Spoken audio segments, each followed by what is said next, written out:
পার্থক্য মিলান। হজের ব্যাপারে কি বলছে, যাকাতের ব্যাপারে কি বলছে, রোজার ব্যাপারে কি বলছে, নামাজের ব্যাপারে কি বলতেছে, পার্থক্য মিলান।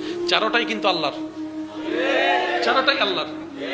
ওগুলোতে অপশন আছে, এগুলাতে দেখেন আল্লাহ আমি বসতে পারি না, আল্লাহ পানি তো নাই, অজু বানাবো কেমনে,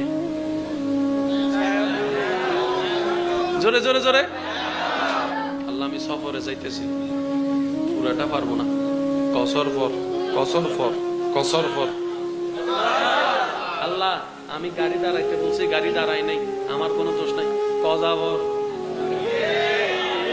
বুঝতেছেন বিষয়টা? কিন্তু রোজার ব্যাপার আল্লাহ তো কঠিন হয় নাই, যাকাতের ব্যাপারে তো কঠিন হয় নাই, হজের ব্যাপারে তো। এই নামাজে এমন আছে কি, কিছু তো একটা, কিছু তো একটা। আরো সহজ করে দিচ্ছি, হজ শব্দগুলো খেয়াল রাখবেন। হজ জীবনে, রোজা বছরে, যাকাত বছরে, নামাজ 6 মাসে।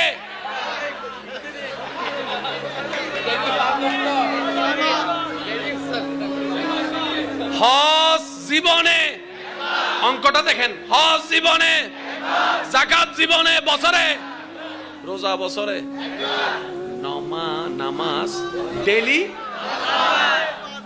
অন্যগুলা 1-এর ঘরে, এটা 5-এর ঘরে, তাও 6 মাসে নয়, 3 মাসে নয়, ডেইলি। কিছু তো একখান। আমি প্রেমিকদের মনোযোগ চাচ্ছি, প্রেমিকদের, আশেকদের, যারা এই নামাজ ডেইলি ডেইলি। এবার মেনটেনটা দেখেন, জোহর থেকে আসরের সময়টা মাঝখানে,